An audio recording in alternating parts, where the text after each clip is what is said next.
Former Prime Minister Helen Clark has condemned the government's cautious approach to recognising Palestinian statehood.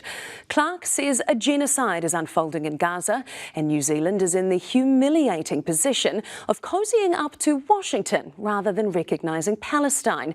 The issue was the subject of an emotional debate in Parliament today, which saw Greens co-leader Chlöe Swarbrick barred from the House for a week for suggesting government MPs are spineless. Adam Hollingworth reports. Tempers are flaring over the government's delay in making a decision over whether to recognise Palestine as a state. Chlöe Swarbrick pushing the Speaker too far. If we find 6 of 68 government MPs with a spine, we can stand on the right side of history. That is completely unacceptable to make that statement. Withdraw it and apologise. No. Then leave the House for the rest of the week. Happily. The Greens co-leader remained unapologetic outside. Genocide's unfolding and our government's sitting on its hands. Do you think you should have been thrown out and barred for the rest of the week for what you said? No. Of the 193 member nations of the UN, 147 of them, in green, have recognised Palestine statehood. Canada, France, the UK and yesterday Australia, all in orange, said they will. Australia will recognise the state of Palestine. While the remaining 40, including New Zealand, don't recognise Palestine as a state. For many countries, it's simple, but not New Zealand. It's important that it's a complex decision. There are a range of views on all sides of the debate. It's important that we make our own decision as New Zealand. We have an independent foreign policy. It's important that we weigh it up seriously. It's a complex issue. For people on the ground in Gaza, the calls for political pressure to end the suffering are urgent.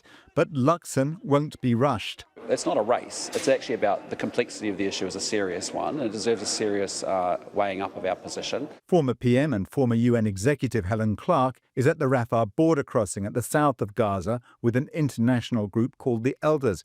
She said she witnessed Israeli forces turning around aid trucks trying to get into Gaza.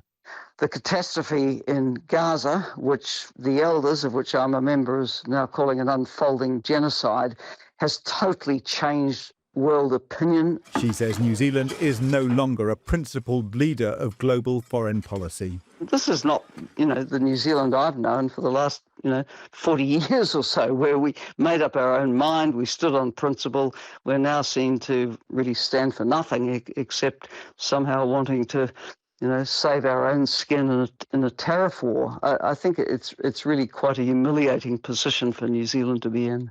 For some politicians of the past few decades, it's a far cry from the stands we've prided ourselves on taking. Would like an answer, sir. And I'm going to give it to you if you hold your breath, just for a moment. I can smell the uranium on it as you lean towards it. Nuclear testing in the Pacific, the Christchurch call, even votes for women, when at least, according to the beer ad, we've plotted our own course.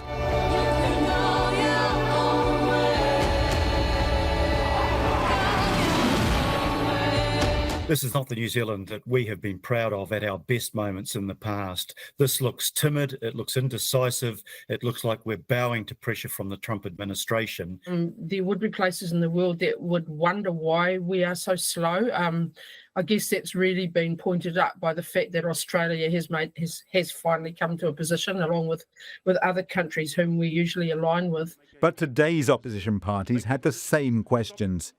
Somebody dies every 12 minutes in Palestine. How many 12 minutes will pass before September, before they follow the stinking fight of some other country, before we make a decision? We need to make a decision. There are dying kids, there are dying families, there's a genocide happening in Palestine, and this country needs to recognise it as an independent state. I think the fact that it would appear the dysfunctional relationship between David Seymour and Winston Peters is the thing blocking that at the moment is an international embarrassment for New Zealand. I mean, from my point of view, releasing the hostages should be an obvious precondition to any change. But like I say, the government is working through a position and we will hang together on that position. I think David Seymour let the cat out of the bag. I don't think there's anything complex about the fact that David Seymour is vetoing New Zealand recognising Palestine.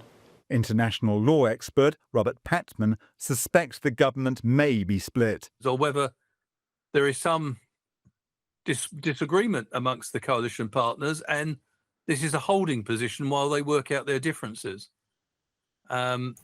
but they've had plenty of time to do it. This conflict's been going on 22 months. But as long as these images continue to air on our screens, the next 6 weeks could be a very long time for the government.